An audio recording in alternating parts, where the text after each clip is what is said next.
Hey guys, Zulivers here, and today I am going to teach you all how to strafe jump.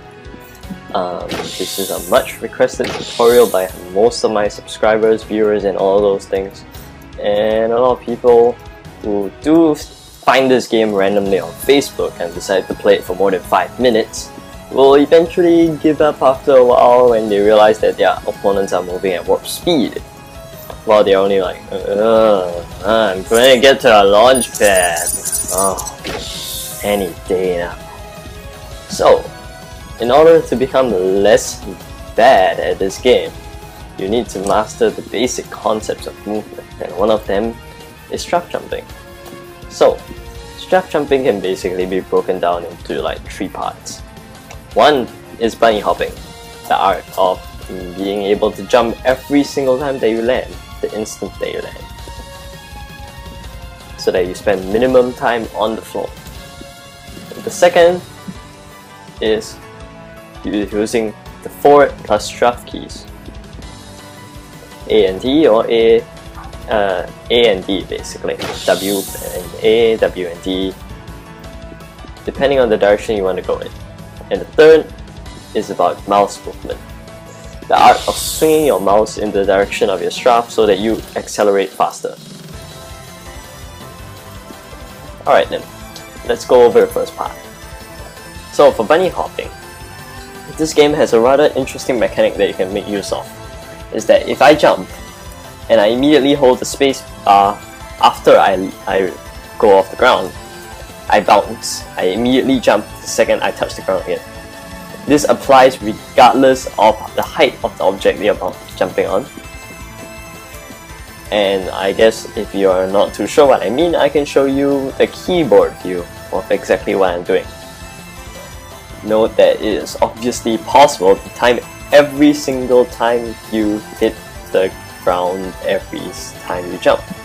But I do not recommend this because on maps that have more a different kind of layout when they such as more inclines, more slopes, and not just UberStrike, a bunch of squares itself, then you would have a bit of an issue timing these jumps, especially when I guess you're moving very quickly, falling a lot, or the incline you're climbing is very steep. So you should, or at least I recommend and strongly advocate for pressing spacebar immediately, pressing and holding spacebar, basically that method. Alright then, so basically you know how to press and hold spacebar already, and if you practice it enough, you should be able to do it consistently and 100% of the time. It's actually not that hard once you realize that you don't have to make a frame perfect jump for this game, and well, that's very nice.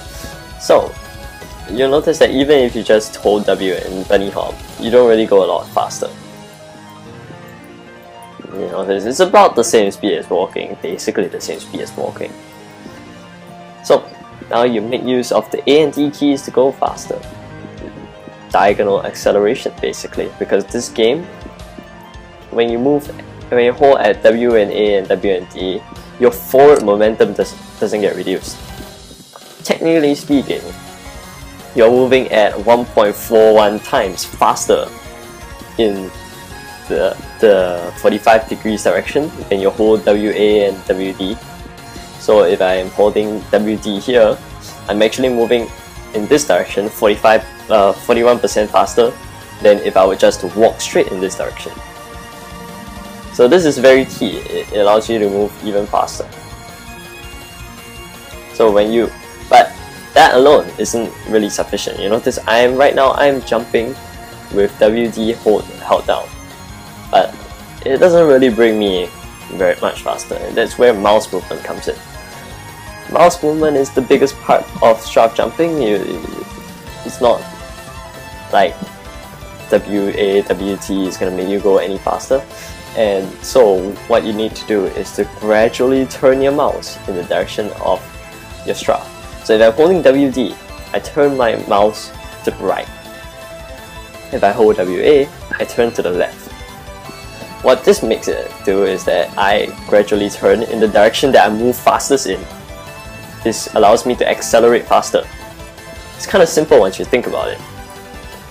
And at any time in this draft, you can change directions by releasing WD and holding WS, or releasing WS and holding down WD. This allows you to go around structures and do a lot more with your strafe jump. Dodge obstacles, get around, and basically do more than just jumping in circles. Now, I can obviously show you a bit of what it's like when I'm actually doing it on a keyboard.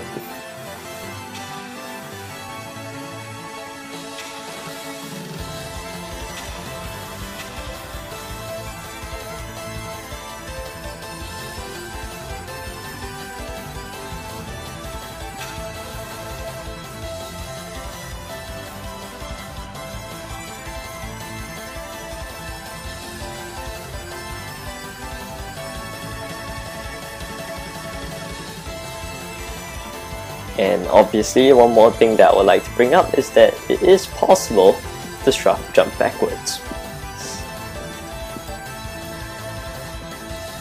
You notice that, oh, I'm hitting things right now, but basically, when strafe jumping backwards, simple trick is actually that you turn in the reverse direction. Last time when you hold WD, you turn to the right. But right now when I hold S and A, I turn to the right. And when I hold S and D, I turn to the left. It's that simple. You just don't know what's behind you, but it's very useful when you're trying to shoot somebody while you're trying to back off from them. For example, you don't want to run into the shotgun, then you just strafe backwards and try to return fire with your sniper rifle. That's one of the basic techniques that you can use. And of course, another thing that I must point out is that strafe jumping is useful as long as you're in the air. You can make use of this to start off your strafe. You can make use of rocket jumping. You can even use rocket jump to start your strafe, if I didn't put the launch pad there. But this isn't really recommended anymore because of the fact that you now no longer strafe at an uncapped speed.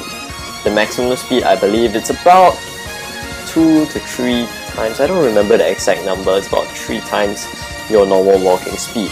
So that's about it. You can't really go that much faster, and the cap is literally enforced the second you jump. So every time you jump, your speed immediately reduces to that amount.